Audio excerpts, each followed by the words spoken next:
Hello, dark and mysterious family. Have you heard of the fall of the Roman Empire? Here is how the assassination of Caesar led to the fall of the great Roman Empire. Kindly like and subscribe to my channel for more stories like this. Now let's dive into today's story.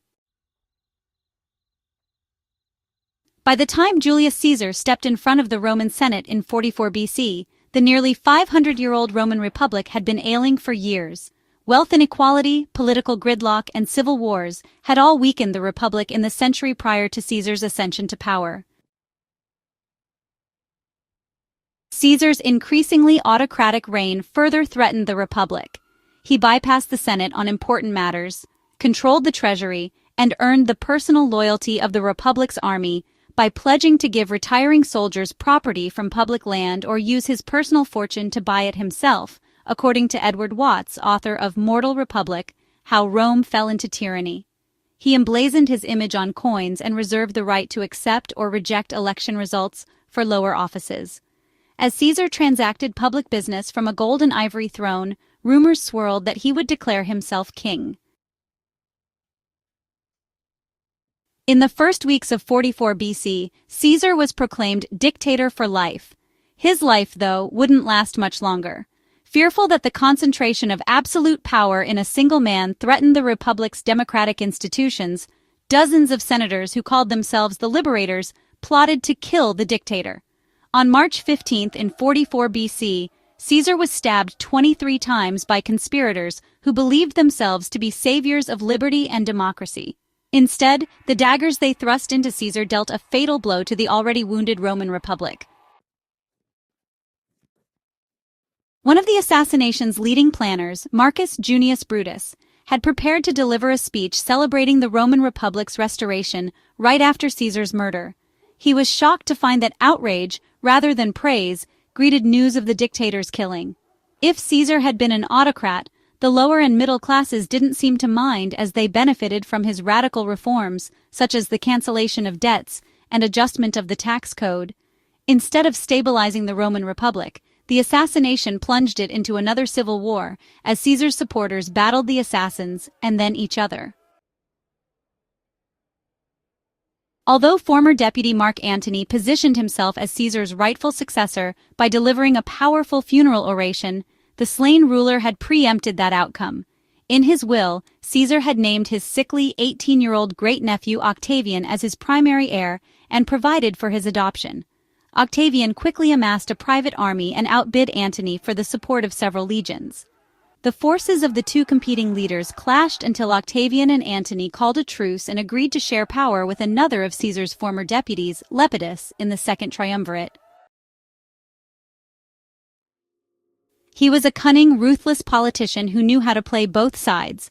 Barry Strauss, author of 10 Caesar's Roman Emperors from Augustus to Constantine, says of Octavian. Mary Beard, author of SPQR, A History of Ancient Rome, writes that the triumvirate's main achievement was a new round of mass murder. Octavian and Antony brutally purged the Republic's leadership by killing their enemies and potential rivals.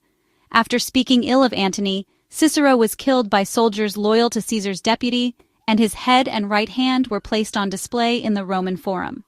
Avenging Caesar's murder, Octavian and Antony collaborated to defeat the forces of assassination plot leaders Brutus and Gaius Cassius Longinus in 42 BC at Philippi in northern Greece. Tens of thousands died in the bloody battle, and the defeated Brutus and Cassius each committed suicide.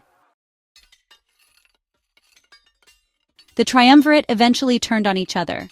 Octavian forced Lepidus into exile and took up arms against Antony, whose affair with Egyptian ruler Cleopatra VII damaged his reputation in Rome and humiliated his wife, who was Octavian's sister.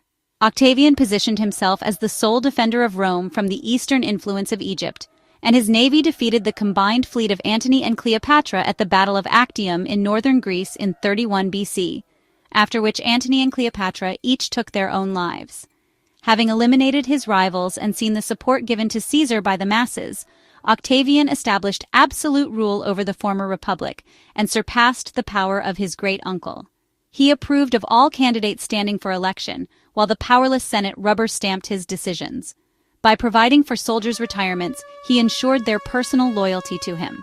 Citizens in towns across Italy and the Western Mediterranean were compelled to swear their personal loyalty to Octavian.